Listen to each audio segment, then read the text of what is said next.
미국은 바다를 돈으로 막았습니다. 해상 결제망, 보험, 선박 금융까지 300조 원을 쏟아부은 초대형 봉쇄 작전. 러시아는 고립될 거라 예상했습니다. 그런데 4개월 뒤 전혀 다른 뉴스가 터집니다. 러시아가 선택한 나라는 한국이었습니다.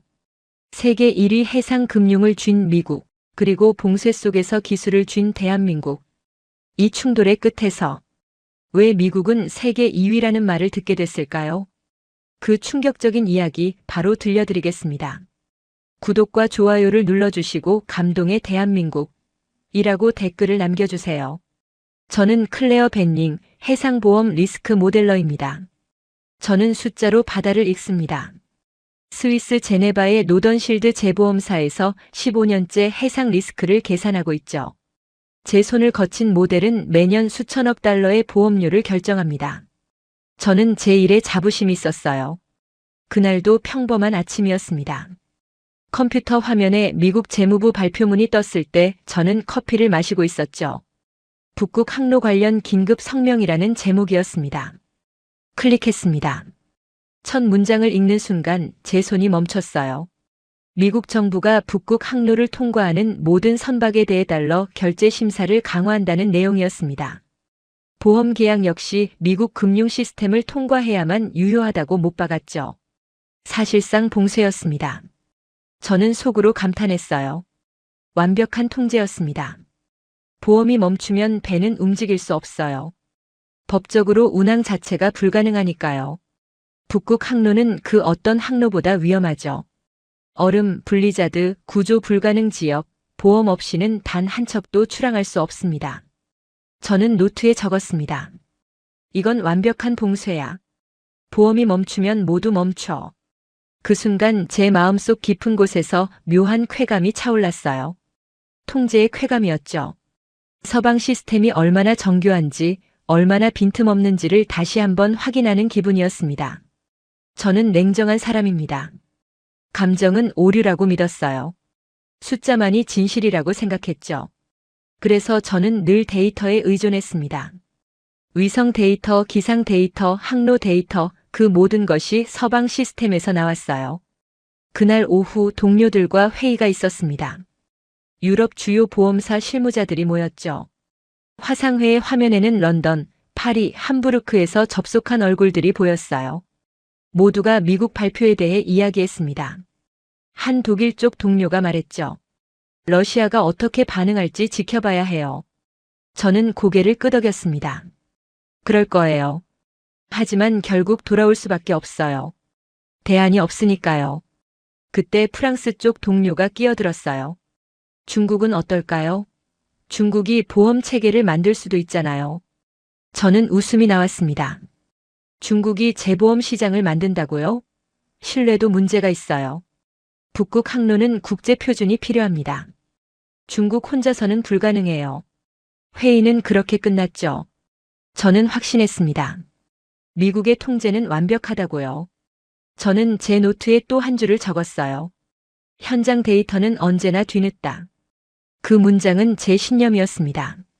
현장은 혼란스럽고 데이터는 정리되지 않고 보고서는 늦어요.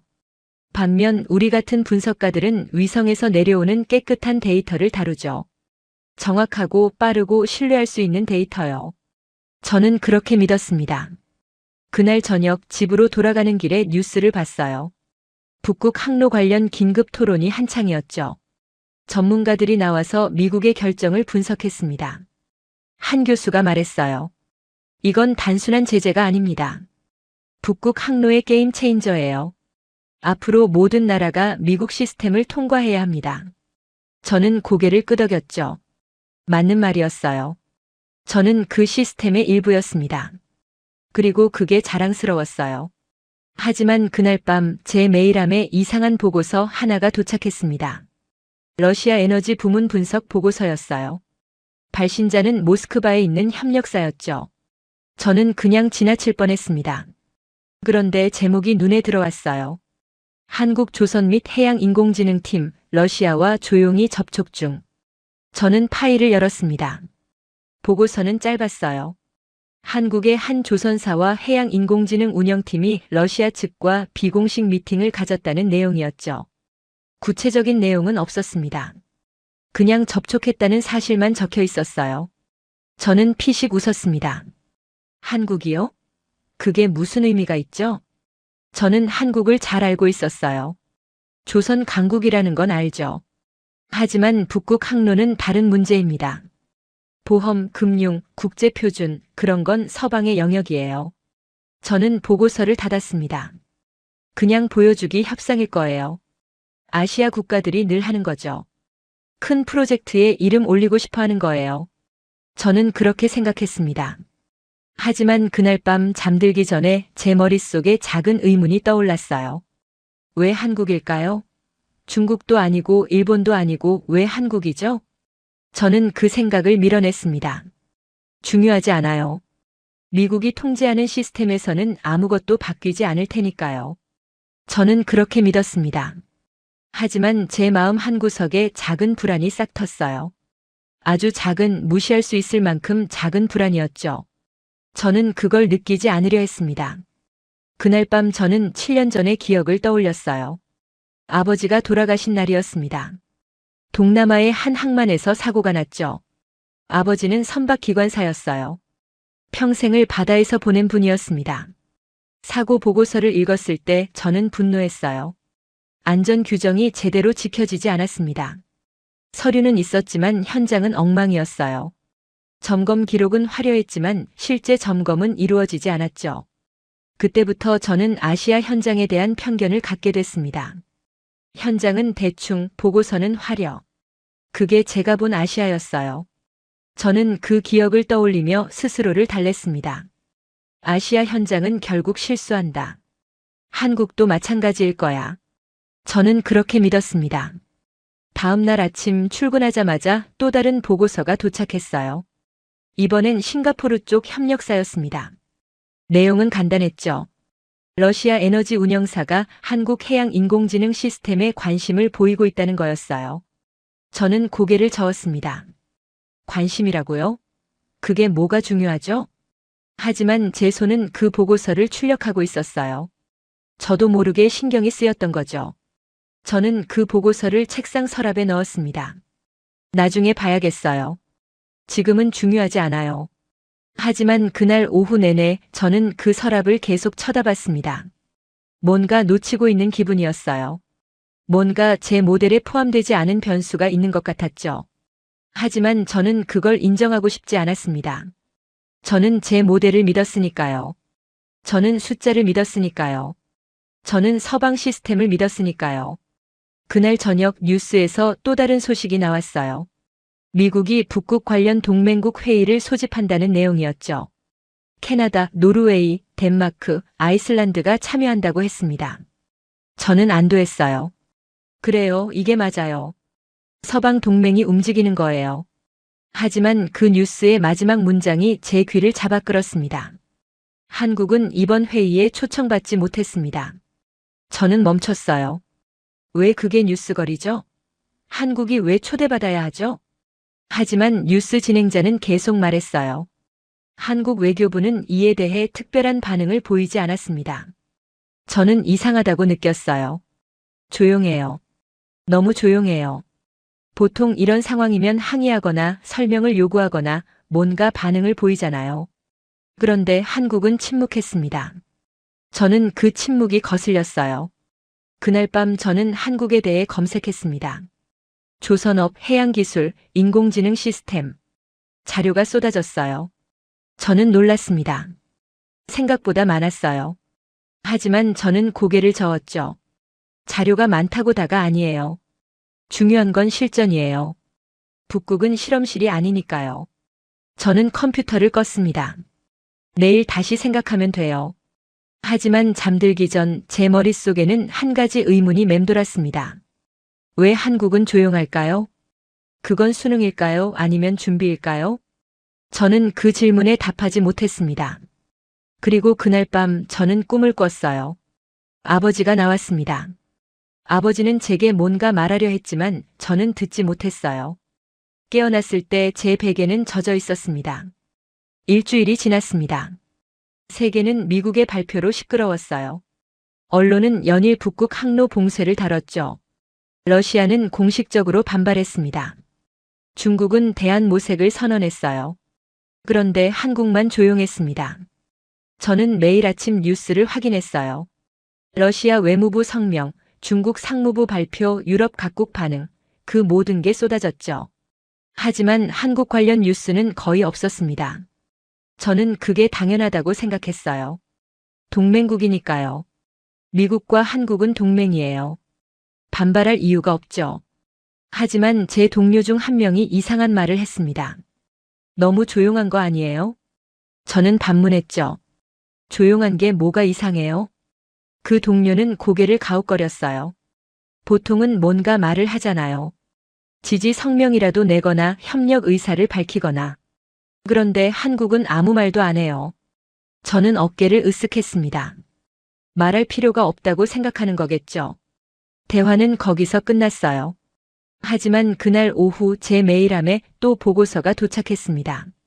이번엔 모스크바 쪽 정보 회사였어요. 저희 회사가 가끔 쓰는 곳이었죠. 제목을 보는 순간 제 심장이 빨라졌습니다. 한국 대표단 모스크바 비공식 방문 확인. 저는 파일을 열었어요. 보고서는 상세했습니다. 한국의 조선사 임원 2명과 해양인공지능연구소 팀장 1명이 모스크바를 방문했다고 했어요. 공식 일정은 아니었죠.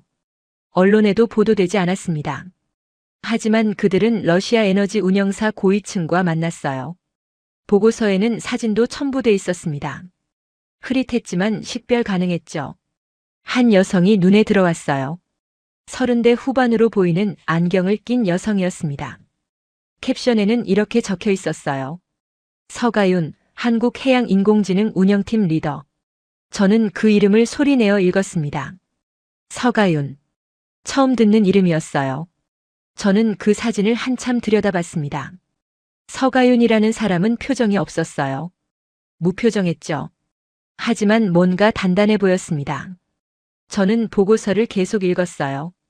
회의 내용은 공개되지 않았지만 러시아 측이 한국의 해빙, 예측 시스템에 깊은 관심을 보였다는 정보가 있었습니다. 특히 실시간 항로 최적화 기술에 주목했다고 했어요. 저는 코웃음을 쳤습니다. 해빙 예측이요? 그게 뭐가 대수죠? 북극 항로에서 중요한 건 보험이에요. 금융이에요. 국제 표준이죠.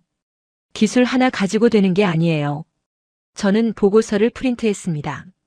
그리고 책상 서랍에 넣었죠. 지난주 보고서 옆에요. 나중에 봐야겠어요. 하지만 그날 오후 내내 저는 일에 집중할 수 없었습니다. 자꾸 서가윤이라는 이름이 머릿속을 맴돌았어요. 그 무표정한 얼굴도 떠올랐죠. 저는 화가 났습니다. 왜 신경 쓰이는 거죠? 아무것도 아닌데요. 저는 스스로에게 화를 냈어요. 그날 저녁 집에 돌아와서 저는 한국에 대해 더 검색했습니다. 이번엔 구체적으로 해양 인공지능 기술을 찾아봤어요. 자료가 나왔습니다. 한국은 지난 10년간 해빙 데이터를 축적해왔다고 했어요. 북극 항로 관련 연구도 꾸준히 진행했죠. 특히 쇠빙선 운항 최적화 알고리즘에서 세계적 수준이라고 했습니다. 저는 고개를 저었어요. 자료상으로는 그럴 수 있어요. 하지만 실전은 다르죠. 저는 아버지 생각이 났습니다. 7년 전 그 사고요. 동남아 항만에서 일어난 일이었죠. 보고서상으로는 모든 안전 규정이 준수됐어요. 서류는 완벽했습니다. 하지만 현장은 달랐어요. 점검 기록은 있었지만 실제 점검은 없었죠. 안전장비는 목록에 있었지만 작동하지 않았어요. 모든 게 서류상으로만 존재했습니다. 그래서 아버지는 돌아가셨어요. 저는 그때 배웠습니다. 아시아는 보고서를 화려하게 만들지만 현장은 대충이라고요. 저는 그 기억을 떠올리며 스스로를 다독였습니다. 한국도 마찬가지일 거야. 자료는 그럴싸하지만 실전에서는 실수할 거야. 저는 그렇게 믿었어요.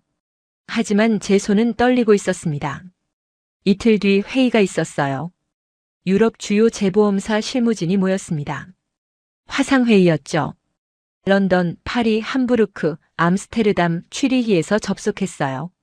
의제는 북극 항로 리스크 재평가였습니다. 영국 쪽 대표가 먼저 말했어요.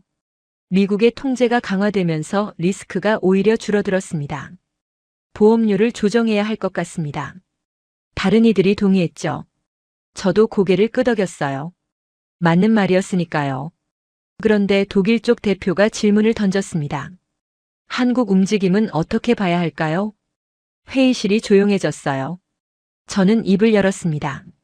한국이요? 큰 의미는 없을 겁니다. 러시아와 접촉한 건 사실이지만 실질적인 영향력은 제한적이에요. 프랑스 쪽 대표가 물었죠. 하지만 기술력은 인정해야 하지 않나요? 저는 잠시 머뭇거렸습니다. 기술은 있을 수 있어요. 하지만 북극 항로는 기술만으로 되는 게 아니에요. 금융, 보험, 법률, 국제협약, 그 모든 게 맞물려야 해요. 네덜란드 쪽 대표가 끼어들었어요. 그렇다면 한국은 왜 움직이는 걸까요? 저는 대답했습니다. 보여주기 협상일 겁니다. 아시아 국가들이 자주 하는 거예요. 큰 프로젝트에 이름 올리고 싶어 하는 거죠. 회의실에서 몇몇이 고개를 끄덕였어요. 하지만 독일 대표는 계속 물었습니다. 그렇다면 러시아는 왜 한국과 계속 만나는 걸까요? 저는 짜증이 났어요. 그건 러시아가 판단할 문제죠. 우리가 알 바 아니에요. 회의는 그렇게 끝났습니다.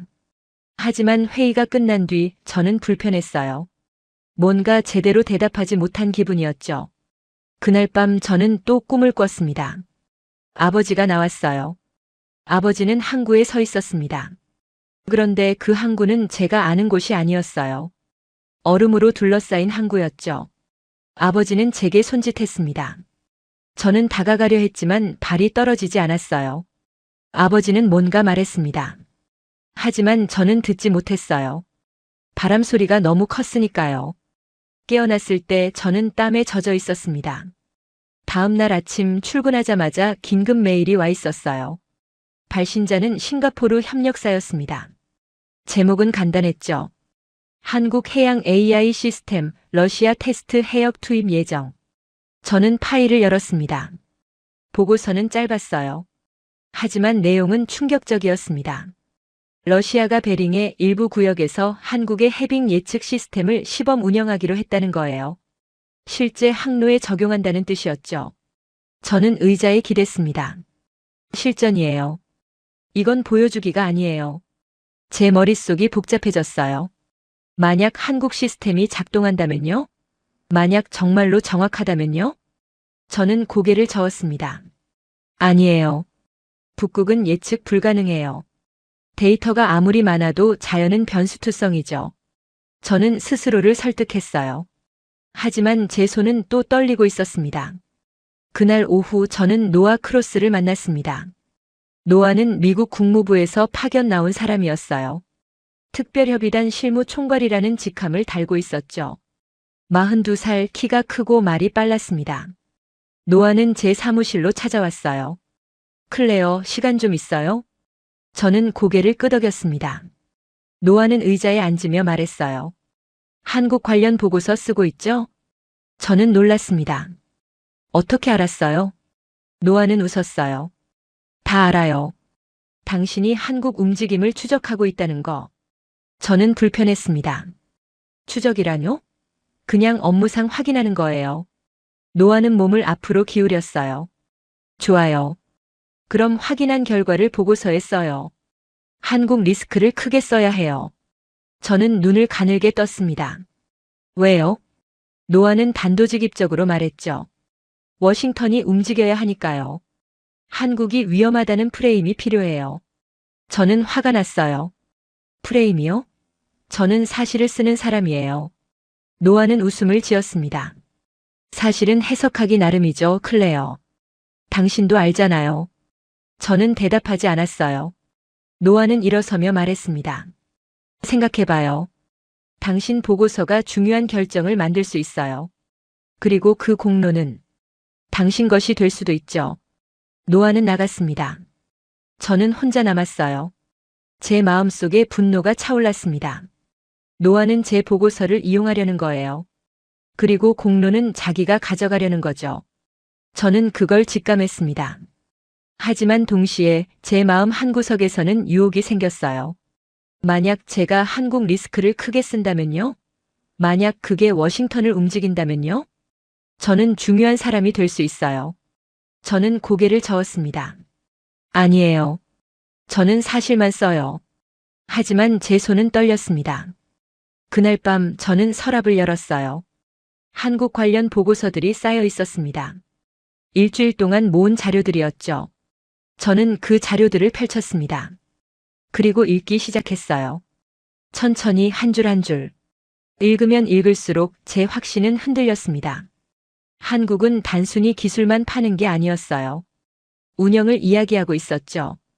디지털 항로 관리 실시간 데이터 공유, 빙하 예측 프로토콜. 저는 멈췄습니다. 운영이요? 그 단어가 제 머릿속에 박혔어요. 저는 지금까지 통제만 생각했습니다. 보험으로 통제하고 금융으로 통제하고 규정으로 통제하는 거요. 하지만 한국은 운영을 말하고 있었어요. 저는 그 차이를 이해할 수 없었습니다. 아니, 이해하고 싶지 않았어요. 왜냐하면 만약 운영이 중요하다면 제 모델은 틀린 거니까요. 저는 자료를 닫았습니다. 그리고 서랍에 다시 넣었어요. 내일 생각하면 돼요. 하지만 그날 밤 저는 잠들 수 없었습니다. 제 머릿속에는 두 단어가 맴돌았어요. 통제와 운영. 그리고 저는 알았습니다. 뭔가 변하고 있다는 걸요. 이틀 후 세계가 들썩였습니다. 중국이 움직인 거예요. 베이징에서 대규모 기자회견이 열렸죠. 중국 국가발전개혁위원회 위원장이 직접 나섰습니다. 저는 생중계로 그 장면을 봤어요. 위원장은 차분하게 말했습니다. 중국은 북극 항로 개발에 3천억 달러를 투자할 것입니다. 저는 숨이 멎었어요. 3천억 달러요. 우리 돈으로 400조 원이 넘는 금액이었죠. 위원장은 계속 말했어요. 러시아와 공동으로 쇠빙선 20척을 건조합니다. 무르만스크와 블라디보스토크에 초대형 항만을 건설하죠. 그리고 북극 항로 전 구간의 통신망을 구축할 겁니다. 화면에는 계획도가 나왔어요. 거대한 항만들, 최신 쇠빙선들, 촘촘한 통신 기지들. 모든 게 웅장했습니다. 저는 압도당했어요. 이게 바로 중국이구나. 회의실 동료들도 모두 화면을 보고 있었죠. 누군가 중얼거렸어요. 규모가 다르네요. 저도 고개를 끄덕였습니다. 중국은 늘 이렇게 합니다. 압도적인 규모로 밀어붙이죠. 그게 중국의 방식이에요. 그날 오후 내내 언론은 중국 발표를 다뤘습니다. 전문가들이 나와서 분석했어요. 모두가 중국의 승리를 예견했죠. 한 경제학자가 말했습니다. 이제 북극 항로는 중국의 영향권에 들어갈 겁니다. 미국이 봉쇄해도 중국은 우회할 수 있어요. 저는 그 말을 들으며 고개를 끄덕였어요.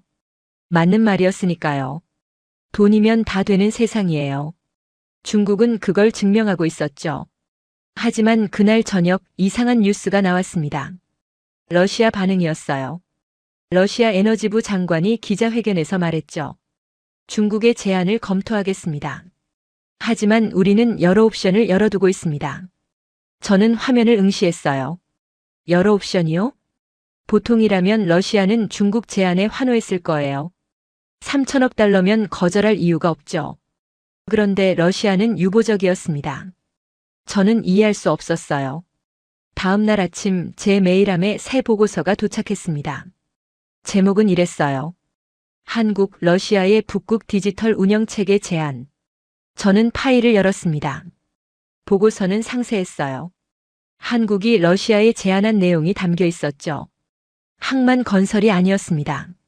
쇠빙선 건조도 아니었어요. 한국이 제안한 건 운영체계였습니다. 디지털 항로 관리 시스템, 실시간 해빙 예측 네트워크, 선박 최적 항로 알고리즘, 긴급 구조 프로토콜. 저는 보고서를 읽으며 고개를 갸웃거렸어요. 이게 뭐죠? 항만도 안 짓고 배도 안 만들고. 하지만 보고서는 계속됐습니다. 한국 측은 이렇게 말했다고 해요. 항만을 지어도 얼음이 막으면 쓸모없습니다. 쇠빙선을 만들어도 항로를 모르면 위험합니다. 중요한 건 운영입니다. 저는 멈췄어요. 그 문장이 제 머릿속에 박혔습니다. 항만을 짓는다고 얼음이 말을 듣나요? 저는 처음으로 그 질문을 진지하게 받아들였어요. 북극은 공장이 아닙니다. 통제할 수 있는 공간이 아니에요. 얼음은 매일 변하고 날씨는 예측 불가능하고 바다는 살아 움직이죠. 그렇다면 중요한 건 시설이 아니라 적응일까요? 저는 그 생각에 놀랐습니다. 왜냐하면 그건 제가 지금까지 믿어온 모든 것과 반대였으니까요. 저는 늘 통제를 믿었어요. 규정을 믿었고 표준을 믿었고 시스템을 믿었죠. 하지만 한국은 운영을 이야기하고 있었습니다. 저는 혼란스러웠어요. 그날 오후 노아가 다시 찾아왔습니다. 클레어, 중국 발표 봤죠? 저는 고개를 끄덕였어요. 노아는 만족스러운 표정을 지었습니다. 이제 한국이 얼마나 작은지 보이죠? 중국 앞에서는 아무것도 아니에요. 저는 대답하지 않았어요. 노아는 계속 말했습니다. 그러니까 보고서에 명확히 써야 해요. 한국은 위험 요소라고. 러시아를 혼란스럽게 만들고 있다고. 저는 노아를 바라봤어요. 혼란이요? 한국이 뭘 혼란스럽게 만들죠? 노아는 짜증스럽게 말했습니다. 러시아가 중국 제안을 바로 받아들이지 않았잖아요. 한국 때문이에요. 저는 반박했죠. 그건 추측이에요. 증거가 없어요. 노아는 몸을 앞으로 기울였습니다. 증거가 필요해요? 당신 책상 서랍에 있잖아요. 한국 관련 보고서들 말이에요. 저는 움찔했어요. 노아는 제 반응을 보고 웃었습니다. 봐요, 당신도 알고 있어요. 한국이 움직이고 있다는 거. 그러니까 그걸 써요. 위험 요소로 프레임하는 거예요. 저는 화가 났습니다. 저는 프레임을 만드는 사람이 아니에요. 사실을 쓰는 사람이에요. 노아는 한숨을 쉬었어요. 클레어, 당신 너무 순진해요. 이 바닥이 어떻게 돌아가는지 몰라요? 저는 입을 다물었습니다. 노아는 일어섰어요. 생각해봐요. 이 보고서는 당신 경력에 중요할 수 있어요. 아니면 누군가 다른 사람이 쓸 수도 있고요. 노아는 나갔습니다. 저는 혼자 남았어요. 제 마음속에는 분노와 모욕감이 뒤섞였습니다. 노아는 제 보고서를 가로채려는 거예요. 제가 쓰지 않으면 다른 사람을 시켜서 쓸 거죠. 그리고 공로는 자기가 가져갈 거예요. 저는 주먹을 쥐었습니다. 절대 안 돼요.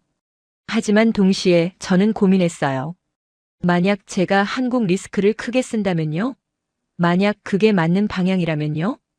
저는 서랍을 열었습니다. 한국 관련 보고서들이 쌓여 있었어요. 저는 그걸 다시 꺼냈습니다. 그리고 읽기 시작했죠. 이번엔 더 집중해서 읽었어요. 한국의 제안은 구체적이었습니다. 첫째, 북극 해빙 데이터를 실시간으로 공유하는 네트워크를 구축한다. 둘째, 인공지능으로 최적 항로를 매시간 업데이트한다. 셋째, 선박 위치와 상태를 실시간 모니터링한다. 넷째, 긴급 상황 시 가장 빠른 구조 프로토콜을 자동 실행한다. 저는 읽으며 놀랐어요. 이건 단순한 기술이 아니었습니다. 시스템이었어요. 살아 움직이는 시스템이었죠. 중국이 제안한 건 하드웨어였어요. 항만, 쇄빙선, 통신망. 모두 물리적인 것들이었죠. 하지만 한국이 제안한 건 소프트웨어였습니다. 아니, 소프트웨어보다 더 깊은 거였어요. 운영 철학이었죠. 저는 생각했습니다. 만약 항만을 지어도 얼음이 막으면요? 만약 쇄빙선이 있어도 항로가 틀리면요? 그렇다면 필요한 건 더 큰 배가 아니라 더 정확한 정보예요. 필요한 건 더 많은 항만이 아니라 더 빠른 판단이죠. 저는 처음으로 깨달았습니다. 북극에서는 통제가 아니라 적응이 생존이라는 걸요. 하지만 저는 여전히 의심했어요. 한국이 정말 그걸 할 수 있을까요? 저는 다시 자료를 뒤적였습니다. 한국의 과거 프로젝트들이 나왔어요. 10년 전부터 북극 연구를 해왔더군요. 쇄빙선 아라오노를 운영하며 데이터를 모았어요. 남극과 북극을 오가며 해빙 패턴을 분석했죠. 그리고 최근 3년간 인공지능팀이 그 데이터를 학습시켰습니다. 10만 건이 넘는 해빙 데이터, 200만 건이 넘는 기상 데이터, 50만 건이 넘는 항로 데이터. 저는 숨을 멈췄어요. 이건 단기 프로젝트가 아니에요. 장기 전략이에요. 한국은 10년 전부터 준비해왔던 거예요. 저는 중국과 비교했습니다.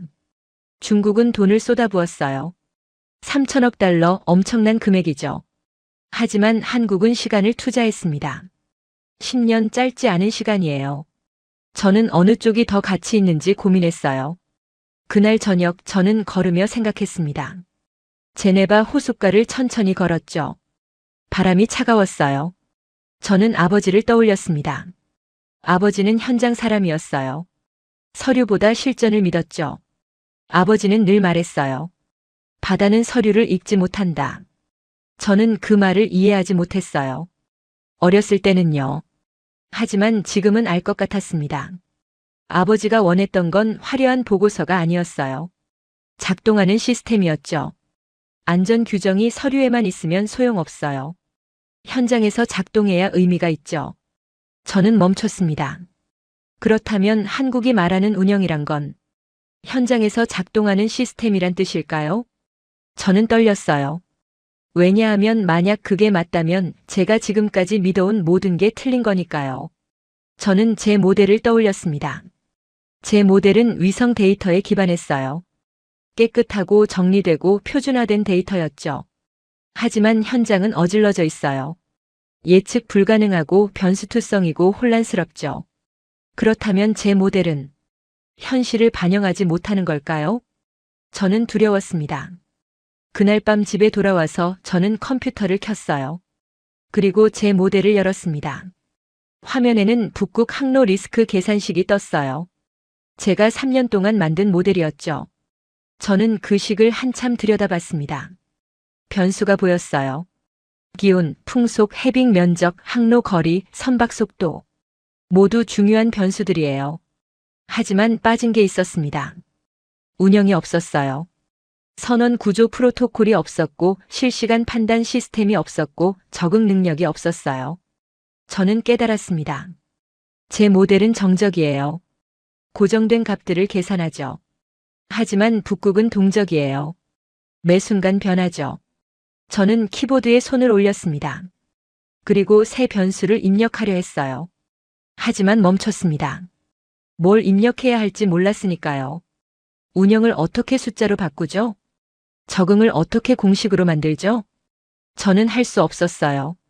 그 순간 저는 무력감을 느꼈습니다. 제가 전문가라고 생각했는데 제가 모르는 게 있었어요. 저는 컴퓨터를 껐습니다. 그리고 창밖을 바라봤어요. 제네바의 밤은 고요했습니다. 하지만 제 마음은 소란스러웠어요. 저는 결심했습니다. 내가 직접 확인하겠어요. 한국이 정말로 운영을 할 수 있는지 아니면 그냥 말뿐인지.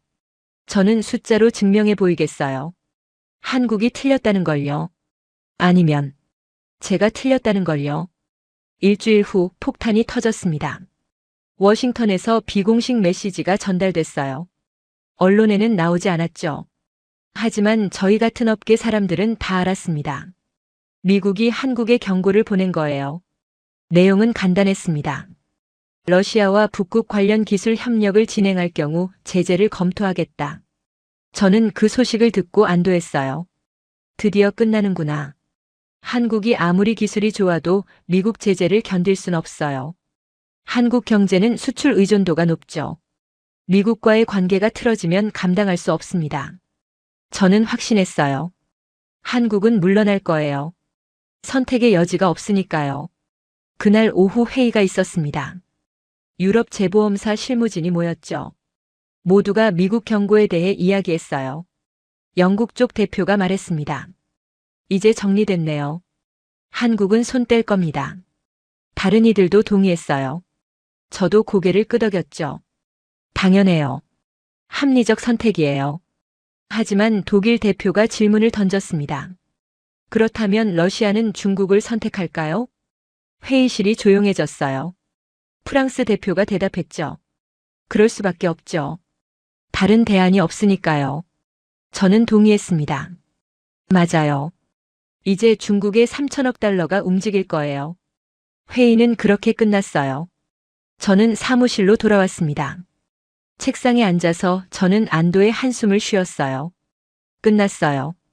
혼란이 정리됐죠. 한국은 물러나고 러시아는 중국을 선택하고 모든 게 예측 가능한 방향으로 흘러갈 거예요. 저는 노트를 열었습니다. 보고서를 쓰기 시작했어요. 노아가 원하는 내용은 아니었지만 사실을 쓰려 했죠. 한국의 시도는 의미가 있었으나 지정학적 현실 앞에서 한계를 드러냈다. 저는 그렇게 적었습니다.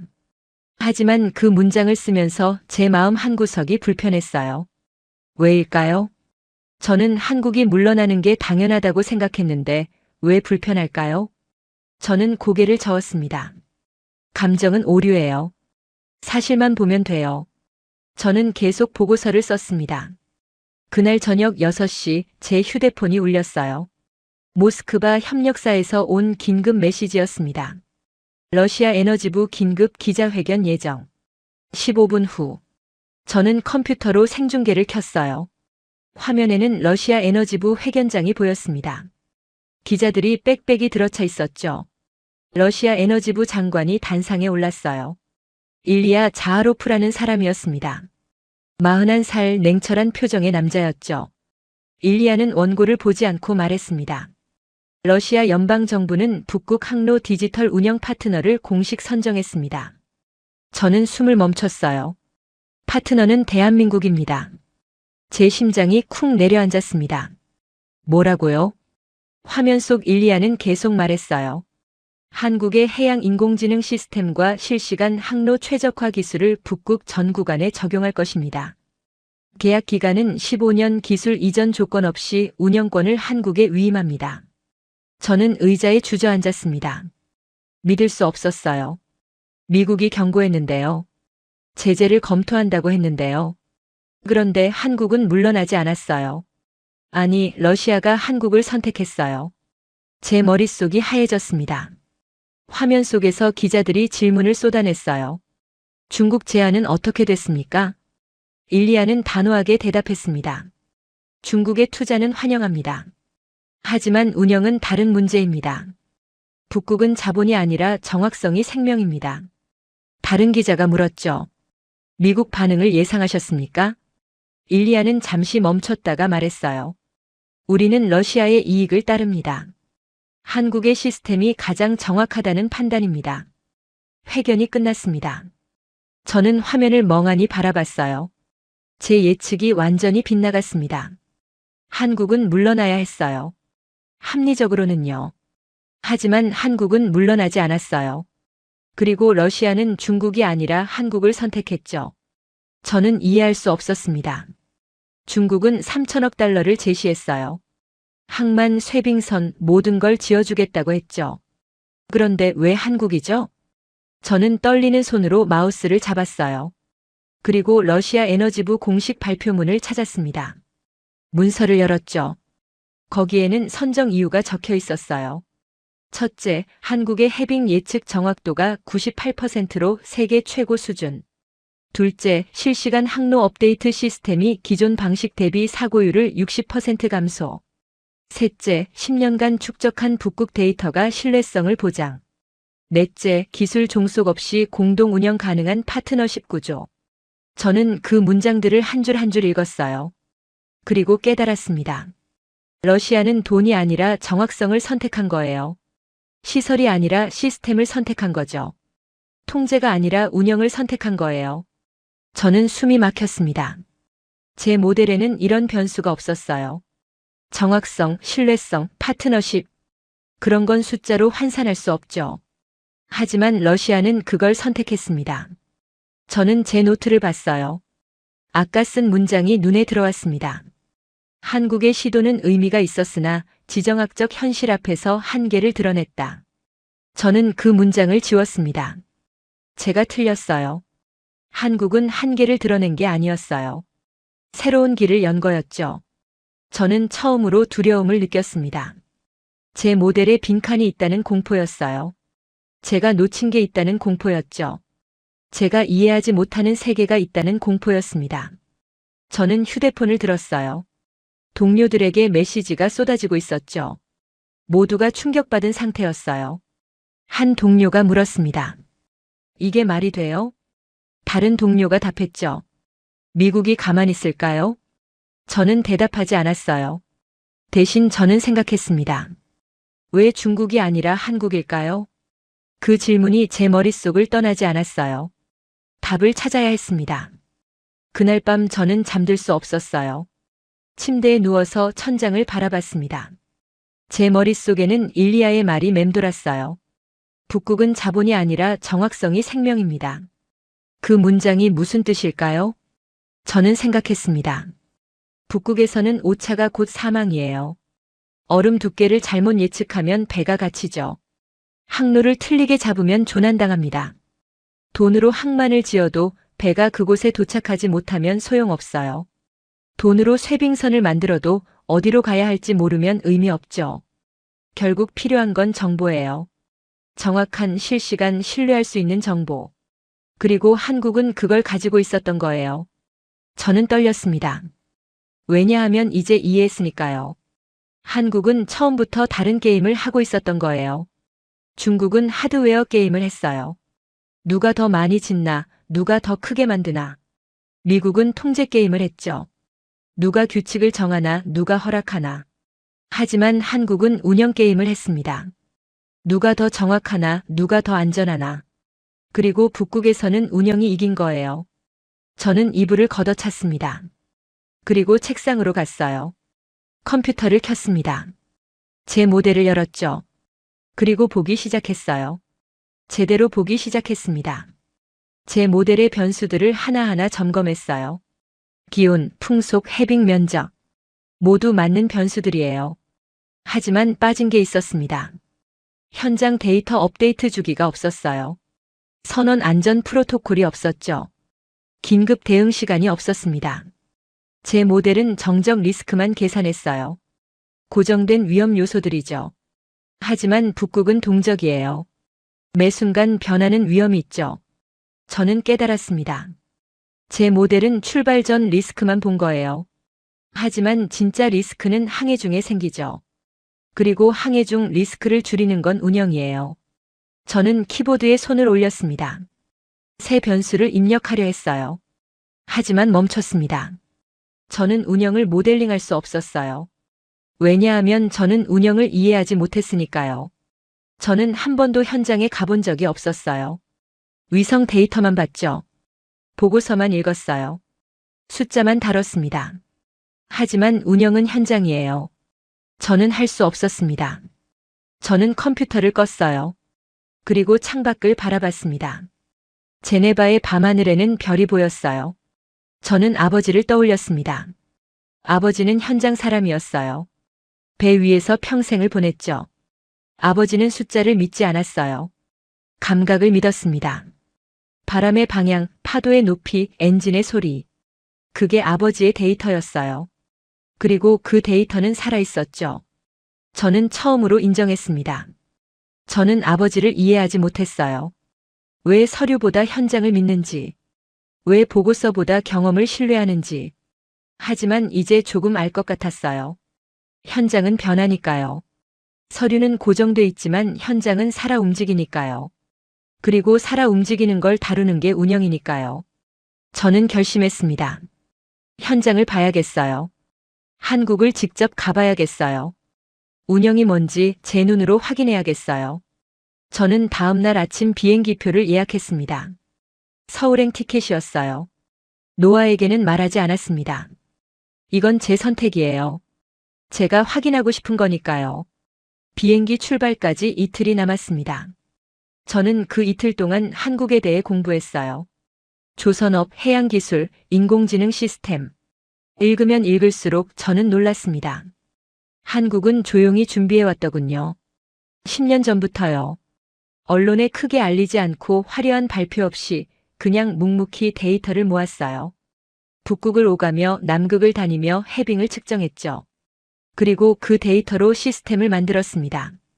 저는 감탄했어요. 이게 진짜 전략이구나. 소란스럽게 떠들지 않고 조용히 실력을 쌓는 거. 저는 한국이 새롭게 보였습니다. 그리고 동시에 제가 부끄러웠어요. 저는 한국을 낮게 봤으니까요. 아시아 현장은 대충이라고 생각했으니까요. 하지만 한국은 대충이 아니었어요. 치밀했습니다. 체계적이었어요. 그리고 무엇보다 끈질겼습니다. 10년을 준비했으니까요. 저는 제 편견을 인정했습니다. 제가 틀렸어요. 그리고 그 인정이 아팠습니다. 서울 가는 비행기 안에서 저는 잠들 수 없었습니다. 창밖으로 구름이 흘러갔어요. 저는 그 구름을 보며 생각에 잠겼죠. 제가 뭘 찾으려고 한국에 가는 걸까요? 증거요? 확신이요? 아니면 변명이요? 저는 답을 몰랐습니다. 비행기가 인천공항에 착륙했을 때 저는 긴장했어요. 한국은 처음이었으니까요. 공항을 나서자 서울의 공기가 느껴졌습니다. 차갑고 건조했어요. 저는 호텔로 갔습니다. 짐을 풀고 샤워를 하고 침대에 누웠죠. 하지만 잠이 오지 않았어요. 다음 날 아침 저는 한국해양인공지능연구소를 방문하기로 돼 있었습니다. 서가윤이라는 사람을 만나기로 했어요. 저는 떨렸습니다. 그날 밤 11시 제 휴대폰이 울렸어요. 긴급 뉴스 알림이었습니다. 유럽 주요 재보험사 북극 계약 중단. 저는 벌떡 일어났습니다. 뉴스를 켰어요. 화면에는 런던 로이즈 본사가 보였죠. 긴급 기자회견이 열리고 있었습니다. 로이즈 대표가 말했어요. 북극 항로 관련 보험 계약을 전면 중단합니다. 리스크 모델의 신뢰도 문제가 발견됐습니다. 저는 숨이 막혔어요. 리스크 모델이요? 대표는 계속 말했습니다. 기존 모델이 해빙 두께를 과대평가했습니다. 실제 항로는 예측보다 위험한 것으로 확인됐습니다. 저는 손이 떨렸어요. 그 모델은 제가 참여한 모델이었습니다. 서방 위성 데이터를 기반으로 만든 거였어요. 저는 확신했었죠. 그 모델이 정확하다고요. 하지만 틀렸어요. 뉴스는 계속됐습니다. 다른 유럽 보험사들도 같은 발표를 했어요. 민헨제보험, 스위스제보험 모두 북극 계약을 중단했습니다. 이유는 하나였어요. 모델 오류. 저는 주저앉았습니다. 제 15년 경력이 흔들리는 기분이었어요. 저는 그 모델을 믿었습니다. 위성 데이터를 믿었어요. 서방 시스템을 믿었죠. 하지만 틀렸어요. 다음 날 아침 저는 한국해양인공지능연구소로 향했습니다. 택시 안에서 저는 계속 뉴스를 확인했어요. 보험업계가 난리였습니다. 모델 붕괴라는 단어가 모든 기사에 나왔죠. 저는 창밖을 봤어요. 서울의 거리가 보였습니다. 빠르게 움직이는 사람들, 높은 빌딩들, 질서정연한 교통. 저는 묘한 기분이 들었어요. 이 나라가 북극의 답을 가지고 있다니. 택시가 멈췄습니다. 연구소 앞이었어요. 저는 내렸습니다. 건물은 생각보다 소박했어요. 화려하지 않았죠. 하지만 입구에는 보안이 삼엄했습니다. 저는 신분증을 보여줬어요. 안내를 받아 3층으로 올라갔습니다. 회의실 문을 열었을 때 한 여성이 서 있었어요. 서가윤이었습니다. 저는 모스크바 보고서에서 본 그 얼굴을 알아봤어요. 서가윤은 저를 보며 고개를 숙였습니다. 클레어 벤닝 씨죠? 서가윤입니다. 저는 악수를 청했어요. 서가윤의 손은 차가웠습니다. 우리는 앉았어요. 서가윤은 말이 없었습니다. 저를 조용히 바라봤죠. 저는 불편했어요. 그 시선이 평가하는 것 같았으니까요. 저는 먼저 말했습니다. 당신들 시스템에 대해 듣고 싶어서 왔어요. 서가윤은 고개를 끄덕였어요. 무엇이 궁금하신가요? 저는 질문을 던졌습니다. 당신들 해빙 예측 정확도가 98%라고 들었어요. 어떻게 가능하죠? 서가윤은 잠시 생각하다가 대답했어요. 데이터 때문입니다. 10년간 모은 현장 데이터가 있어요. 저는 반박했습니다. 우리도 데이터는 있어요. 위성 데이터, 기상 데이터, 항로 데이터. 모두 있죠. 서가윤은 고개를 가웃거렸어요. 위성 데이터는 얼음 표면만 봅니다. 두께는 추정이에요. 저는 멈췄습니다. 서가윤은 계속 말했어요. 우리는 쇠빙선으로 직접 측정했습니다. 10년간 매년 북극을 오가며 얼음 두께를 쟀어요. 그게 차이입니다. 저는 할 말이 없었어요. 서가윤은 테이블 위에 태블릿을 꺼냈습니다. 화면을 켰어요. 지도가 나왔죠. 북극 해역이었습니다. 서가윤은 손가락으로 화면을 터치했어요. 이 구역을 보세요. 위성 데이터로는 얼음 두께가 2m로 나옵니다. 화면에 숫자가 떴어요. 1.5m. 서가윤은 다른 레이어를 켰습니다. 하지만 우리 직접 측정 데이터는 이렇습니다. 숫자가 바뀌었어요. 0.5m. 저는 숨을 멈췄습니다. 50cm 차이예요. 서가윤은 고개를 끄덕였어요. 그 50cm가 생사를 가릅니다. 저는 떨렸어요. 서가윤은 계속 설명했습니다. 쇠빙선은 1m 얼음을 깰 수 있어요. 하지만 0.5m면 위험합니다. 배가 갇힐 수 있죠. 저는 이해했습니다. 위성은 틀릴 수 있어요. 오차가 있죠. 하지만 그 오차가 사람을 죽일 수 있다는 걸 저는 몰랐습니다. 서가윤은 다른 화면을 보여줬어요. 이번 주 베링의 데이터입니다. 화면에는 실시간 해빙 지도가 떴어요. 서가윤은 설명했습니다. 매시간 업데이트됩니다. 우리 시스템은 인공위성, 드론, 쇠빙선 데이터를 종합해요. 그리고 인공지능이 패턴을 학습하죠. 저는 물었어요. 패턴이요? 서가윤은 고개를 끄덕였습니다. 얼음은 규칙이 있어요. 온도, 해류, 바람이 만나는 방식에 따라 두께가 달라지죠. 우리 인공지능은 그 패턴을 10만 건 데이터로 학습했습니다. 저는 감탄했어요. 이건 단순한 예측이 아니었어요. 과학이었습니다. 서가윤은 화면을 끄며 말했어요. 당신 모델엔 선원 구조 프로토콜이 있나요? 저는 얼어붙었습니다. 그 질문이 제 가슴을 찔렀어요. 저는 대답할 수 없었습니다. 서가윤은 기다렸어요. 저는 입을 열었습니다. 없어요. 서가윤은 표정 변화가 없었어요. 판단하지 않았습니다. 그냥 사실을 확인한 거였어요. 저는 부끄러웠습니다. 제 모델에는 사람이 없었어요. 좌표, 비용, 확률만 있었죠. 하지만 배에는 사람이 타요. 그 사람들이 위험에 처했을 때 제 모델은 아무것도 하지 못해요. 저는 처음으로 제 모델의 공허함을 느꼈습니다. 서가윤은 말했어요. 우리 시스템은 선원 안전이 우선입니다. 사고 발생 시 3분 내 구조 헬기가 출동할 수 있도록 배치했어요. 저는 고개를 끄덕였습니다. 말이 나오지 않았어요. 서가윤은 일어섰습니다. 운영실을 보여드릴까요? 저는 따라갔어요. 복도를 지나 다른 방으로 갔습니다. 문을 열자 거대한 스크린들이 보였어요. 북극 전체가 실시간으로 펼쳐져 있었습니다. 서가윤은 설명했어요. 지금 북극 항로를 운항 중인 선박이 12척입니다. 모두 우리 시스템으로 관제되고 있어요. 저는 스크린을 봤습니다. 각 선박의 위치, 속도, 항로가 표시돼 있었어요. 그리고 얼음 두께, 기상 상황, 위험 구역이 색으로 구분돼 있었죠. 서가윤은 한 선박을 가리켰습니다. 이 배는 지금 위험 구역을 우회하고 있어요. 3시간 전 얼음이 두꺼워졌거든요. 저는 물었어요. 3시간 전에 감지했다고요? 서가윤은 고개를 끄덕였어요. 실시간 업데이트니까요.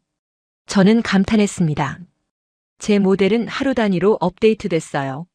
하지만 북극은 시간 단위로 변하죠. 하루 늦으면 사고가 나요. 저는 그걸 몰랐습니다. 아니, 알고 싶지 않았어요. 왜냐하면 인정하기 싫었으니까요. 제 모델이 현실을 따라가지 못한다는 걸요. 그때 경보음이 울렸습니다. 스크린에 빨간 불이 켜졌어요. 서가윤은 빠르게 움직였습니다. 직원들이 모여들었죠. 서가윤은 물었어요. 뭐죠? 한 직원이 대답했습니다. 슈퍼블리자드입니다. 베링의 북동쪽에서 발생했어요. 저는 스크린을 봤습니다. 거대한 폭풍이 형성되고 있었어요. 서가윤은 지시했습니다. 해당 구역 선박 전부 긴급 대피. 가장 가까운 안전구역 좌표 전송. 직원들이 움직였어요. 저는 그 장면을 넋놓고 봤습니다. 빠르고 정확하고 체계적이었어요. 서가윤은 저를 봤습니다. 슈퍼블리자드는 예측 불가능해요. 하지만 빠르게 대응하면 살릴 수 있죠. 저는 고개를 끄덕였습니다. 그날 밤 호텔로 돌아와서 저는 뉴스를 켰어요. 슈퍼블리자드 소식이 대서특필됐습니다. 베링해에서 발생한 초강력 폭풍이 북극 전역을 덮쳤다고 했어요. 그리고 충격적인 소식이 나왔습니다. 미국, 유럽, 캐나다의 해빙 예측이 모두 틀렸다고 했어요. 오차가 50cm였죠.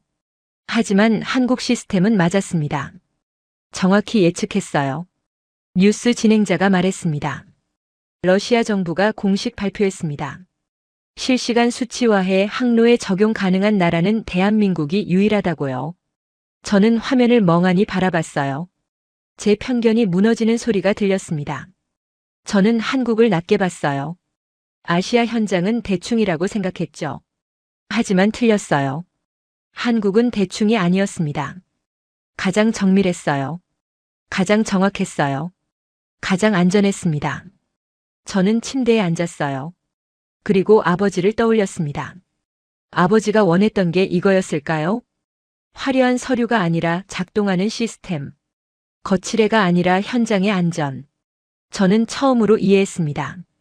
아버지가 왜 현장을 믿었는지요. 왜 보고서를 의심했는지요. 현장은 거짓말을 안 하니까요. 서류는 꾸밀 수 있지만 현장은 꾸밀 수 없으니까요. 저는 눈물이 났습니다. 7년 만에 처음 우는 거였어요. 아버지를 잃은 이후 처음이었죠. 저는 울었습니다. 부끄러움에요. 제가 아버지를 이해하지 못했던 것에 대한 부끄러움이었어요. 제가 현장을 무시했던 것에 대한 부끄러움이었죠. 제가 한국을 낮게 봤던 것에 대한 부끄러움이었습니다. 저는 오래 울었어요. 그리고 결심했습니다. 제 모델을 다시 만들겠어요. 현장 데이터를 기반으로요. 사람을 중심으로요. 운영을 포함해서요. 저는 한국에서 배우겠어요. 겸손하게요. 진지하게요. 제가 틀렸다는 걸 인정하면서요. 다음 날 아침 저는 서가윤에게 연락했습니다. 더 배우고 싶다고 말했어요. 서가윤은 짧게 대답했습니다. 좋습니다. 저는 연구소로 다시 갔어요. 그리고 일주일을 머물렀습니다. 운영실에서, 데이터실에서, 회의실에서. 한국 팀은 저를 환대했어요. 설명해줬고, 보여줬고, 가르쳐줬죠. 저는 스펀지처럼 흡수했습니다. 그리고 깨달았어요. 운영은 기술이 아니라 철학이라는 걸요. 사람을 살리겠다는 철학이었습니다. 그 일주일이 제 15년 경력보다 소중했어요. 일주일이 지났습니다. 저는 서울에 머물며 한국 팀과 함께 일했어요. 매일 아침 9시에 연구소에 갔습니다. 저녁 8시에 나왔죠. 점심은 직원 식당에서 먹었어요. 김치찌개, 된장찌개, 비빔밥. 처음엔 낯설었지만 곧 익숙해졌습니다. 직원들은 친절했어요. 제 서툰 질문에도 성실히 답해줬죠. 저는 한국어를 못했지만 그들은 영어로 설명해줬어요. 어떤 직원은 그림을 그려가며 설명했습니다. 저는 감사했어요. 이틀째 되는 날 서가윤이 물었습니다. 보험 모델을 다시 만들 생각이세요? 저는 고개를 끄덕였어요. 그래야 해요. 기존 모델은 틀렸으니까요. 서가윤은 잠시 생각하다가 말했습니다. 우리 데이터를 쓰셔도 돼요. 저는 놀랐어요. 정말요? 그 귀중한 데이터를요? 서가윤은 담담하게 말했죠. 데이터는 쓰라고 있는 거예요. 더 많은 사람이 안전해지면 그걸로 됐어요. 저는 그 말에 감동했습니다. 서가윤은 데이터를 무기로 쓰지 않았어요. 독점하지 않았죠. 나눴습니다. 왜냐하면 목적이 다르니까요. 서가윤의 목적은 경쟁에서 이기는 게 아니었어요. 사람을 살리는 거였죠. 저는 그 차이를 이해했습니다. 제 목적은 뭐였을까요? 정확한 모델을 만드는 것? 아니면 사람을 살리는 것? 저는 부끄러웠어요. 저는 정확성만 생각했어요. 하지만 정확성의 이유를 잊었죠. 정확성은 수단이에요. 목적이 아니에요. 목적은 안전이에요. 저는 그걸 잊고 있었습니다. 사흘째 되는 날 노아에게서 전화가 왔어요. 클레어 어디 있어요? 저는 대답했습니다. 서울이에요. 노아는 화를 냈어요. 왜 허락도 없이 갔어요? 보고서는 다 썼어요? 저는 차분하게 말했습니다. 보고서는 다시 써야 해요. 기존 내용이 틀렸으니까요. 노아는 목소리를 높였죠. 뭐가 틀렸다는 거예요? 저는 대답했습니다. 한국은 위험 요소가 아니에요. 해법이에요. 노아는 비웃었어요. 당신 한국한테 세뇌당했군요. 저는 화가 났습니다. 세뇌가 아니에요. 사실이에요. 제가 직접 봤어요. 노아는 경고했습니다. 클레어, 당신 경력 생각해요. 이상한 보고서 쓰면 끝이에요. 저는 단호하게 말했어요. 제 경력보다 사실이 중요해요. 전화를 끊었습니다. 손이 떨렸지만 후회하지 않았어요. 저는 더 이상 노아의 프레임에 갇히고 싶지 않았으니까요. 나흘째 되는 날 서가윤이 현장 방문을 제안했어요. 거제도 조선소에 가보시겠어요? 저는 놀랐습니다. 조선소요? 서가윤은 고개를 끄덕였어요. 운영의 시작은 배를 만드는 데서부터예요. 저는 동의했습니다. 다음 날 우리는 거제도로 갔어요. 비행기와 버스를 타고 3시간을 이동했죠. 조선소에 도착했을 때 저는 압도당했습니다. 거대한 배들이 만들어지고 있었어요. 용접 소리, 크레인 소리, 사람들의 외침. 모든 게 살아 움직이고 있었어요. 서가윤은 안전모를 건넸습니다. 우리는 현장으로 들어갔어요. 한 배가 건조 중이었습니다. 쇠빙선이었어요. 서가윤은 설명했습니다. 이 배는 북극 전용이에요. 얼음을 깨는 선체 설계가 특수하죠. 저는 배를 올려다 봤어요. 엄청났습니다. 서가윤은 계속 말했어요. 하지만 배만으로는 안 돼요. 운영 시스템이 있어야 하죠. 저는 물었습니다. 운영 시스템이요? 서가윤은 고개를 끄덕였어요. 이 배에는 우리 해빙 예측 시스템이 탑재돼요. 실시간으로 항로를 받고 위험을 감지하고 대피 경로를 계산하죠. 저는 감탄했습니다. 배와 시스템이 하나라는 거군요. 서가윤은 미소 지었어요. 그게 운영이에요. 저는 이해했습니다. 통제는 위에서 명령하는 거예요. 하지만 운영은 함께 움직이는 거죠. 배와 시스템이 사람과 기술이 현장과 데이터가 하나로 움직이는 거예요. 저는 그 통합을 처음 봤습니다. 조선소를 둘러본 뒤 우리는 사무실로 갔어요. 서가윤은 차를 내왔습니다. 녹차였어요. 우리는 마주 앉았죠. 서가윤은 물었습니다. 운영이 뭔지 이해하셨어요? 저는 고개를 끄덕였어요. 조금요. 하지만 아직 다 이해한 건 아닌 것 같아요. 서가윤은 웃었습니다. 당연해요.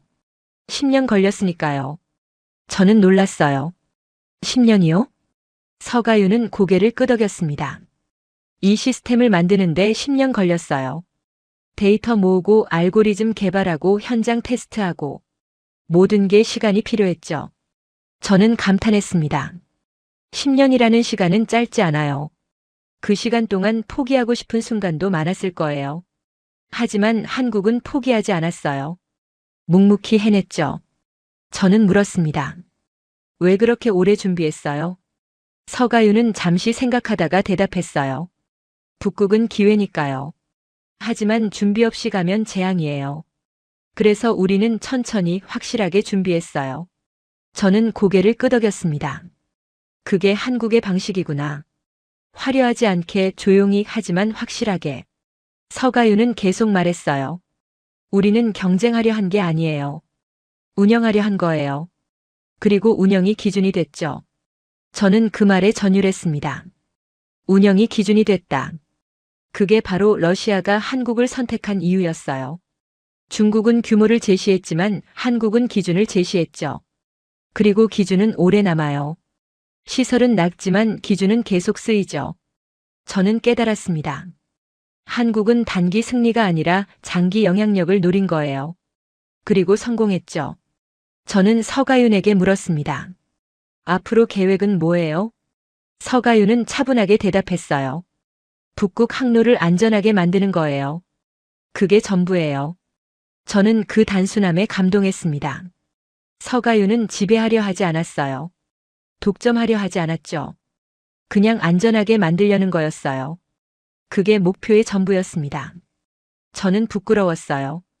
저는 뭘 원했을까요? 인정받고 싶었어요. 중요한 사람이 되고 싶었죠.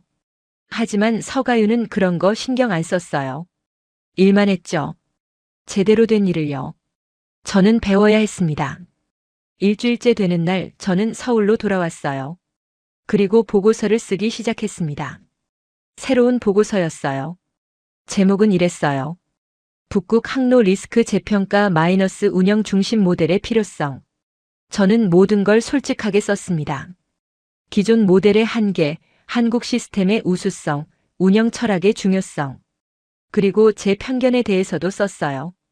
저는 한국을 낮게 봤습니다. 하지만 틀렸습니다. 그 문장을 쓰는 게 어려웠어요. 하지만 써야 했습니다. 사실이니까요. 보고서를 다 쓴 뒤 저는 제 회사에 제출했어요. 그리고 유럽 재보험사 협의체에도 보냈습니다. 반응은 엇갈렸어요. 어떤 이들은 환영했습니다. 새로운 관점이라고 했죠. 하지만 어떤 이들은 비판했어요. 한국에 편향됐다고 했습니다. 노아는 화를 냈어요. 전화로 소리쳤죠. 당신 미쳤어요? 이런 보고서 내면 끝이에요. 저는 차분하게 대답했습니다. 끝나도 괜찮아요. 저는 사실을 썼으니까요. 노아는 전화를 끊었습니다. 저는 후회하지 않았어요. 제 경력보다 제 양심이 중요했으니까요. 그날 밤 저는 서가윤에게 메시지를 보냈습니다. 감사합니다. 많이 배웠어요. 서가윤은 간단히 답했어요. 함께 더 안전한 바다를 만들어요. 저는 미소 지었습니다. 제가 한국에서 배운 건 기술이 아니었어요. 철학이었죠. 사람을 중심에 두는 철학. 현장을 믿는 철학. 운영으로 기준을 만드는 철학. 저는 그 철학을 가슴에 새겼습니다. 이틀 후 세계가 다시 한번 놀랐습니다. 모스크바에서 공동 기자회견이 열렸어요. 러시아와 한국이 함께 나왔죠. 저는 생중계를 봤습니다. 일리아 자하로프가 단상에 섰어요. 그 옆에는 한국산업통상자원부 장관이 서 있었죠. 일리아는 문서를 들어보이며 말했습니다. 러시아 연방정부와 대한민국 정부는 북극 항로 디지털 운영에 관한 공동성명을 발표합니다. 저는 숨을 죽였어요. 일리아는 계속 말했습니다. 첫째, 북극 위성 관제 및 인공지능 운영 체계는 한국 표준을 기반으로 합니다. 저는 손에 땀이 났어요. 표준이라는 단어가 제 귀를 때렸습니다. 일리아는 멈추지 않았어요. 둘째, 항로 안전 프로토콜은 한국해양인공지능연구소 설계를 채택합니다. 셋째, 선박 운항 데이터는 실시간 공유 네트워크로 관리하며 한국 시스템을 허브로 사용합니다. 저는 떨렸어요. 이건 단순한 협력이 아니었습니다. 한국이 표준을 정한 거였어요. 러시아가 한국 언어로 북극을 읽기로 한 거였죠. 일리아는 마지막 문장을 말했습니다. 러시아는 에너지 자원을 협력의 보상으로 제공합니다. 천연가스 장기 공급 계약을 한국과 체결하며 가격은 국제 시세 대비 10% 할인합니다. 저는 화면을 응시했어요. 러시아가 자원 카드를 무기가 아니라 보상으로 쓴 거였습니다. 협박이 아니라 협력이었어요. 이건 서열이 뒤바뀐 거였죠. 보통은 러시아가 자원으로 압박해요. 하지만 이번엔 달랐어요. 한국이 기술로 주도하고 러시아가 자원으로 따라온 거였습니다. 저는 전율했습니다. 기자회견이 끝난 뒤 언론이 폭발했어요. 한국이 북극 표준을 장악했다는 분석이 쏟아졌죠. 전문가들이 나와서 설명했습니다. 한 미국 교수가 말했어요. 이건 게임 체인저예요. 앞으로 북극 항로를 쓰려면 한국 시스템을 거쳐야 합니다. 다른 유럽 전문가가 덧붙였죠. 표준을 장악한다는 건 미래를 장악한다는 뜻이에요. 한국이 그걸 해냈습니다. 저는 고개를 끄덕였어요. 맞는 말이었습니다. 규모는 세게 보이지만 표준은 오래 남아요. 중국이 3천억 달러를 쏟아부어도 표준이 한국이면 한국을 따라야 해요. 미국이 통제하려 해도 러시아가 한국 표준을 쓰면 우회할 수 있죠. 한국은 조용히 그러나 확실하게 핵심을 잡은 거였습니다. 저는 서가윤에게 메시지를 보냈어요. 축하해요. 대단한 성과예요. 서가윤은 간단히 답했습니다. 이제 시작이에요. 안전하게 운영하는 게 남았어요. 저는 웃었습니다. 서가윤은 끝까지 겸손했어요. 성과에 취하지 않았죠. 다음 단계만 보고 있었습니다. 그날 오후 중국 반응이 나왔어요. 중국 외교부 대변인이 기자회견을 열었습니다. 중국은 북극 개발에 적극 참여할 것이며 러시아-한국 협력을 존중합니다. 저는 그 문장을 곱씹었어요. 존중한다는 건 인정한다는 뜻이에요. 중국도 한국 표준을 받아들인 거였죠. 대변인은 계속 말했습니다. 중국은 자본 투자로 참여하되 운영 표준은 국제 합의를 따르겠습니다. 저는 이해했어요. 국제 합의라는 건 한국 표준이라는 뜻이었습니다. 중국은 돈을 내지만 기준은 한국이 정한 거예요. 중국도 그걸 인정한 거였죠. 저는 감탄했습니다. 한국은 중국과 싸우지 않았어요. 대신 기준을 만들었죠. 그리고 중국이 그 기준을 따르게 만들었습니다. 이게 진짜 전략이구나. 저는 그날 밤 유럽 동료들과 화상회의를 했어요. 모두가 러시아-한국 공동성명에 대해 이야기했습니다. 영국 대표가 물었어요. 클레어, 당신 한국 다녀왔죠? 어땠어요? 저는 대답했습니다. 놀라웠어요. 한국은 우리가 생각한 것보다 훨씬 앞서 있었어요. 독일 대표가 물었죠. 그럼 우리는 어떻게 해야 하죠? 저는 솔직하게 말했습니다. 한국 데이터를 쓰는 게 맞을 것 같아요. 우리 모델은 틀렸으니까요. 회의실이 조용해졌어요. 프랑스 대표가 조심스럽게 물었습니다. 한국 표준을 인정하자는 건가요? 저는 고개를 끄덕였어요. 인정이 아니라 협력이에요. 한국은 독점하려는 게 아니에요. 데이터를 나누려고 해요. 네덜란드 대표가 말했습니다.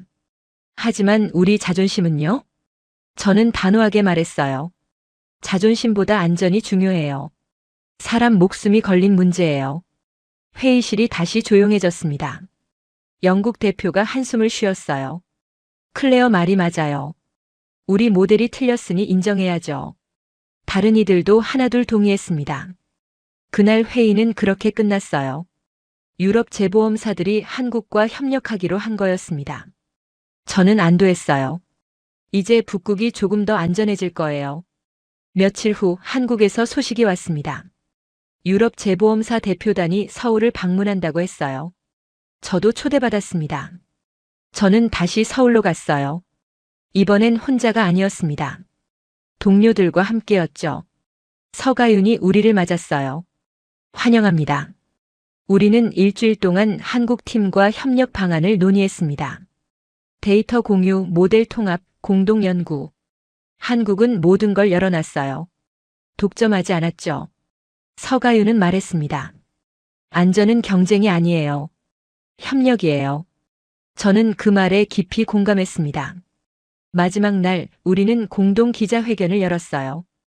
유럽 재보험사들이 한국 해빙 예측 시스템을 공식 채택한다고 발표했죠. 저는 단상에 섰습니다. 기자들 앞에서 말했어요.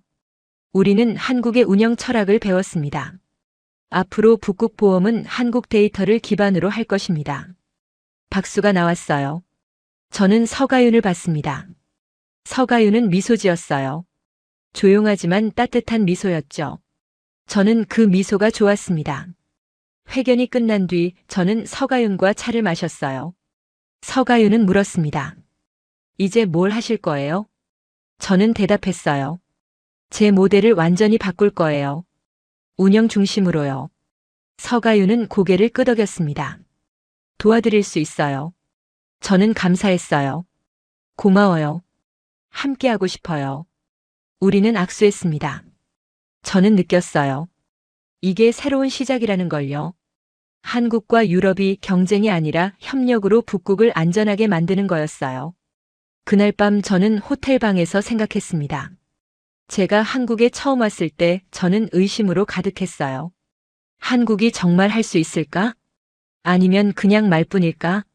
하지만 이제 알았어요. 한국은 말이 아니라 실천이었습니다. 화려하지 않게 조용히 그러나 확실하게. 저는 한국을 낮게 봤어요. 하지만 한국은 이기려고 한 게 아니었어요. 운영했을 뿐이었죠. 그리고 그 운영이 기준이 됐습니다. 저는 창밖을 봤어요. 서울의 야경이 펼쳐졌습니다. 빛나는 도시, 움직이는 사람들, 살아 숨쉬는 나라. 저는 미소 지었습니다. 이 나라가 세계에 보여준 건 기술이 아니었어요. 철학이었죠. 사람을 살리는 철학. 그리고 그 철학이 이긴 겁니다. 한 달이 지났습니다. 저는 제네바로 돌아왔어요.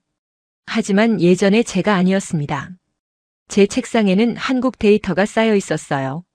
제 컴퓨터에는 새 모델이 만들어지고 있었죠. 운영 중심 모델이었습니다. 매일 아침 저는 서가윤과 화상회의를 했어요. 데이터를 검토하고 모델을 수정하고 프로토콜을 개선했죠. 제 동료들도 함께 했습니다. 유럽 재보험사들이 모두 협력하고 있었어요. 변화는 빨랐습니다. 그러던 어느 날 아침 뉴스가 터졌어요.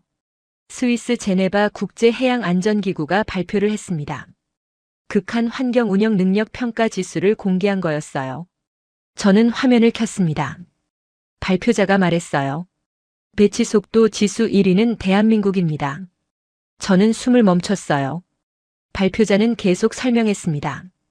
이 지수는 성능이 아니라 극한 환경 24시간 연속 운영 능력을 평가합니다. 병목은 열 관리와 환경 적응입니다. 화면에 순위가 떴어요. 1위 대한민국, 2위 미국, 3위 노르웨이. 저는 화면을 응시했습니다. 한국이 1위라는 게 놀랍지 않았어요. 이미 알고 있었으니까요. 하지만 세계가 공식적으로 인정했다는 게 중요했습니다. 제네바 기구는 권위가 있어요. 그들의 평가는 산업 표준이 되죠. 이제 한국이 북극 운영 능력 1위라는 게 공식 기록이 된 거였습니다. 그날 오후 또 다른 뉴스가 나왔어요. 미국 특사단이 서울로 간다는 소식이었습니다. 저는 놀라지 않았어요. 예상했으니까요. 미국은 한국을 압박했지만 실패했어요. 러시아는 한국을 선택했죠. 유럽도 한국과 협력하기로 했어요. 이제 미국도 움직일 수밖에 없었습니다. 이틀 후 워싱턴에서 특사단이 출발했어요. 노아 크로스도 포함돼 있었습니다. 저는 노아에게 메시지를 보냈어요. 서울 가시나요? 노아는 짧게 답했습니다. 네. 협상하러 가요. 저는 물었어요. 무슨 협상이요? 노아는 답하지 않았습니다. 하지만 저는 알았어요. 미국은 안보 프레임으로 끌고 가려 할 거예요. 북극 협력을 군사 동맹 문제로 만들려 하겠죠. 그게 미국의 방식이었으니까요. 사흘 후 서울에서 회담이 열렸습니다. 저는 생중계로 봤어요. 미국 특사단과 한국 정부 대표단이 마주 앉았습니다. 미국 측 수석 대표가 먼저 말했어요. 북극 협력은 안보와 분리할 수 없습니다. 한미 동맹 차원에서 조율이 필요합니다. 저는 한숨을 쉬었어요. 예상대로였습니다. 미국은 산업계약을 안보 문제로 바꾸려는 거였어요. 하지만 한국 대표가 차분하게 대답했습니다. 산업계약과 안보는 분리되어야 합니다. 북극 운영은 상업적 협력입니다. 미국 대표가 목소리를 높였어요. 러시아와의 협력이 어떻게 상업적이기만 할 수 있습니까? 한국 대표는 흔들리지 않았습니다. 러시아는 에너지 공급국입니다. 우리는 기술 공급국이고요. 이건 교역입니다. 미국 대표가 답답해하는 게 보였어요. 저는 미소 지었습니다. 한국은 프레임을 넘기지 않았어요. 안보로 끌려가지 않았죠. 산업계약은 산업계약으로 지켰습니다.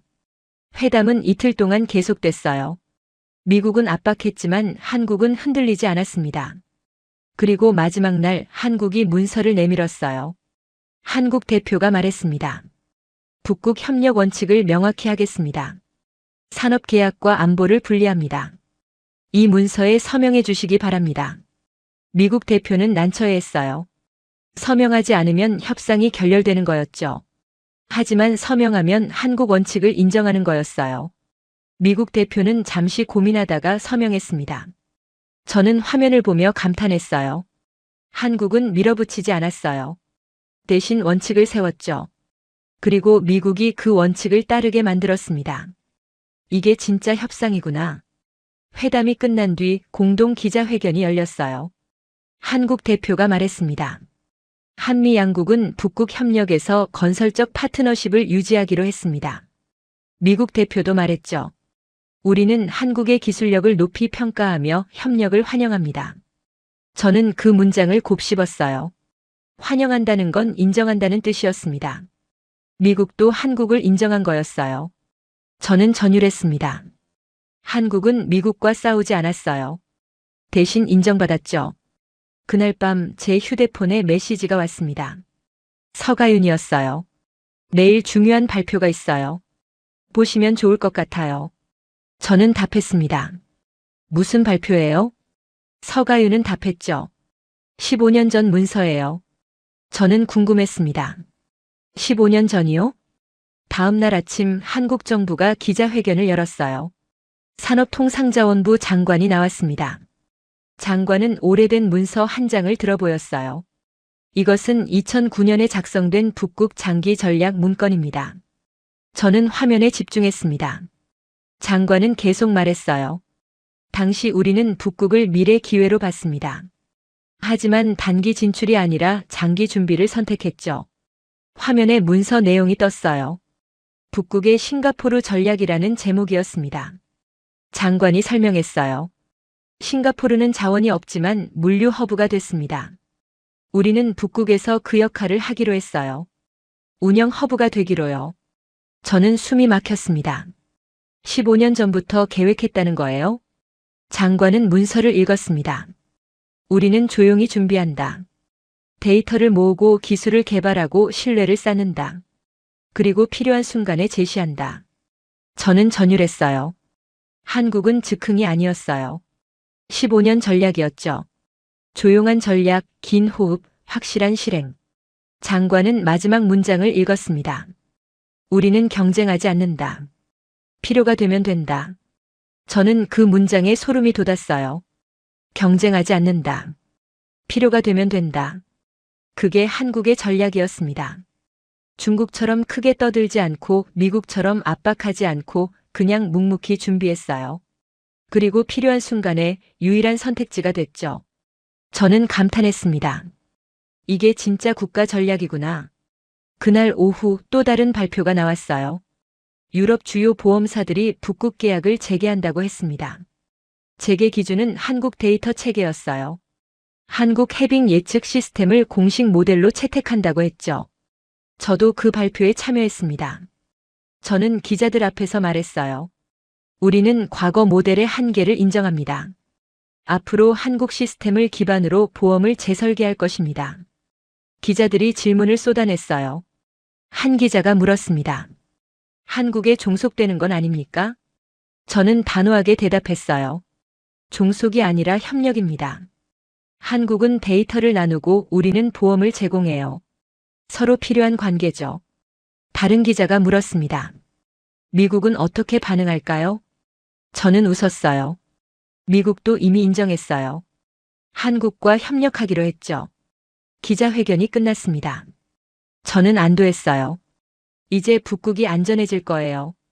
그날 밤 저는 서가윤에게 전화했습니다. 축하해요.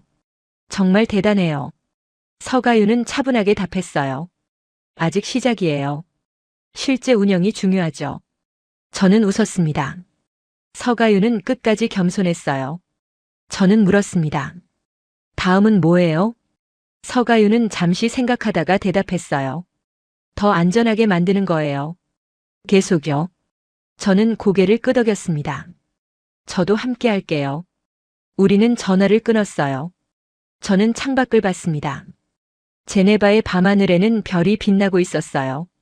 저는 생각했습니다.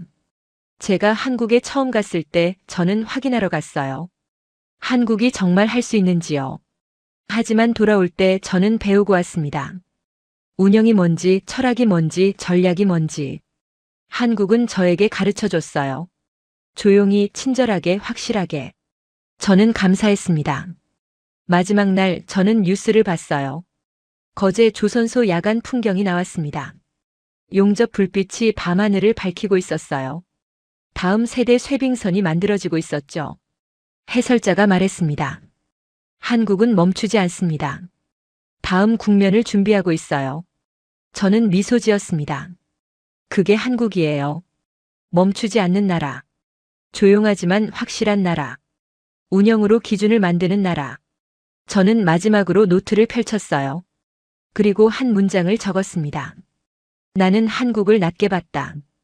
그런데 한국은 이기려고 한 게 아니라 운영했을 뿐이었다. 그리고 그 운영이 기준이 됐다. 저는 펜을 내려놨습니다. 그리고 창밖을 봤어요. 북극이 보이는 것 같았습니다. 차갑고 위험하지만 이제는 조금 더 안전한 바다. 한국이 만든 바다. 저는 그 바다를 믿었습니다. 왜냐하면 저는 한국을 알았으니까요. 운영하는 나라를요. 사람을 살리는 나라를요. 기준이 된 나라를요. 감동특별시의 이야기는 여러분의 구독과 좋아요, 작은 관심으로 이루어집니다. 감동시민들의 이야기는 내일도 찾아오겠습니다. 감사합니다.